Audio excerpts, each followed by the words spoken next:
So, this post is for anyone who's been cheated on, and I hope it helps someone in the future, and I hope no one makes the same mistakes I did. So, 8 months ago, I found out that the girl I'd been with for almost 6 years had cheated on me. Here's how it happened. I paid for a cruise to the Bahamas, Haiti, and Jamaica. I really needed this vacation because I couldn't go for Christmas break. I was traveling across the states for her winter graduation ceremony over Christmas. This trip was important because spring break was a nice break from medical school.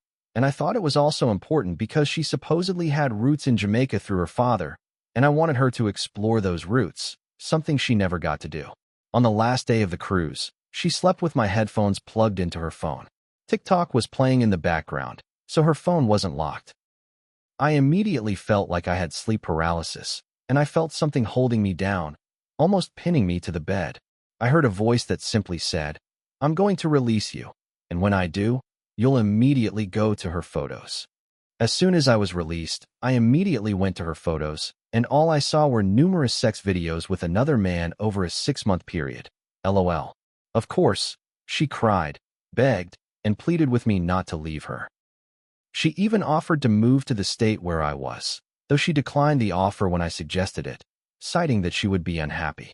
I was willing to work and go to school, rent an apartment, and share utilities with her, and all she had to do was see a therapist to address her mental health issues.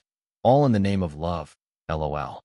Keep in mind that she was also living at my mom's house at the time because her own mother kicked her out while I was studying for medical school entrance exams.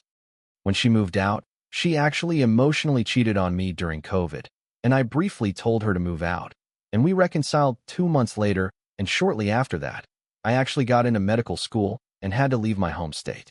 So, after I cried, laughed hysterically, and even punched the bathroom glass and had to get medical treatment on a cruise ship, this girl attempted suicide on the ship.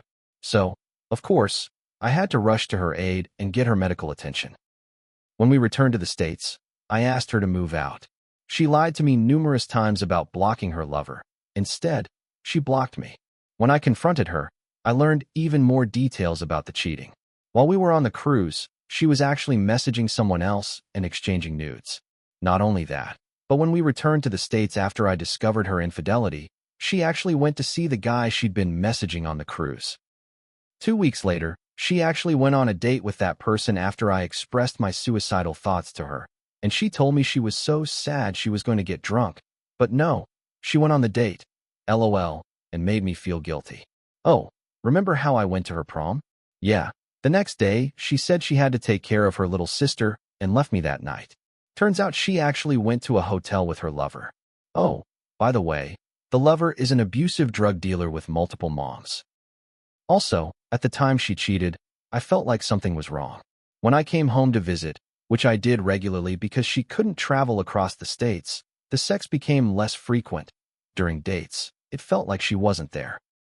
She lied about stupid things. Speaking of lies, LOL, I found out she booked a hotel, and when I asked her about it, she claimed it was for her and her friends, when in reality it was for her and her man, LOL. And on top of that, she borrowed money from me, so essentially I was paying for her and her man's place to hang out. When I expressed that her lies weren't building trust, especially after she emotionally cheated on me, she turned the tables. When I expressed that her financial instability was obscene, especially considering she was working and not paying any bills at my mom's house, she turned the tables. LOL. OMG, I forgot this detail. I took $1,000 from my savings to make a down payment on her car. Guess where her first little date was? Yes, that same car.